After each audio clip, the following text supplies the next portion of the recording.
So I'd like to welcome our expert panel for this week in Washington, Mr. Matthew Brodsky, Senior Fellow at Gold Institute for International Strategy, and in Moscow, Mr. Alexander Brodsky, Senior Analyst at FINAM. Thank you very much, gentlemen, both for joining me today. So, Mr. Brodsky, we'll start with you.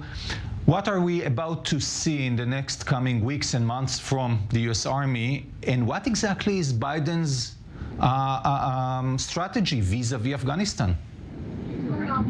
The strategy Biden has is simply to withdraw American troops as quickly as he can. He has overruled his generals who wanted to see American forces stay, at least in the support capacity that they're there. As a result of this strategy, what you're going to see is a lot of spin in the media and a lot of spin from the Biden administration on how the U.S. is really doing this effectively, even though we're not. I should also point out, though, that it's both Democrats and Republicans generally want to see the United States withdraw from Afghanistan. Both political campaigns in the last election cycle were really speaking about this, quote, endless wars idea, which frankly I reject, but this happens to be where the American public is. There has not been a good strategy from either Republicans or Democrats to explain why American forces should remain there, what the goal is, and what victory or winning actually looks like.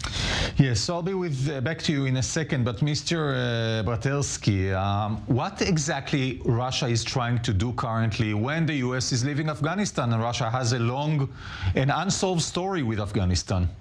Well, Russia, of course, has a big history in Afghanistan, and I think that a lot of people are now recalling the Soviet experience, and of course, some will even compare the possible fate of the President Ghani with the pro-Soviet President Najibullah, who was later on killed. I wish President Ghani, of course, will learn that lesson. He will remain healthy and stay.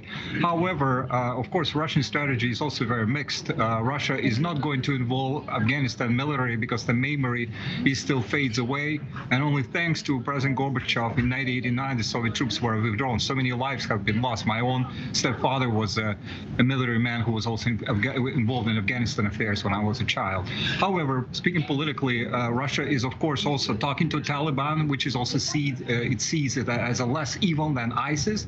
But of course, now you have Russian participation with the ODKB, the Russian Forces of Collective Security, now talking to Tajikistan, where our military and the Tajik military are close to the border in order to stay against any threats from the Taliban if they will enter the Taliban or the radicals. But some of the experts in Russia argue that a Russian strategy to talk to Taliban and actually kind of forgetting about the Afghani government is kind of a sad thing, because, I mean, Taliban might actually, sort of bring all Afghanistan together in a very radical way and radicalize some Muslims or Tajik people or Uzbek people, the guest workers who are working within the Russian Federation, which is, of course, a very sad factor for Putin personally. So, Mr. Brodsky, I'll stay with you for just another second, asking you, you've mentioned a possible military conflict with both Russian and Tajik forces being deployed along the borders. Do you see any active, proactive missions by the Russian army within Afghanistan? Going back to Afghanistan as in the 80s? No, it would not be possible. It would not be possible deploying Russian troops there.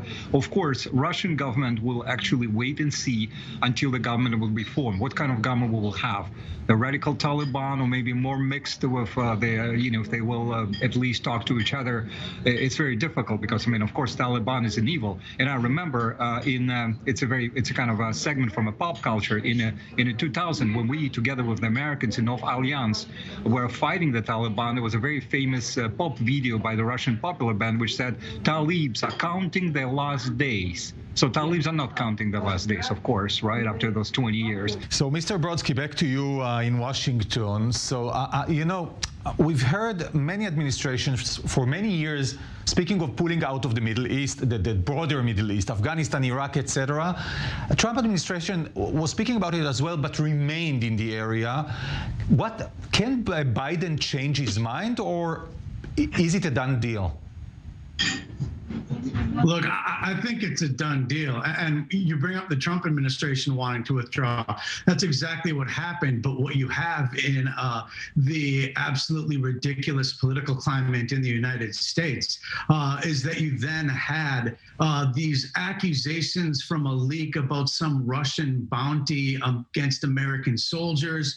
And that it turned out to, in essence, not be, valid intelligence.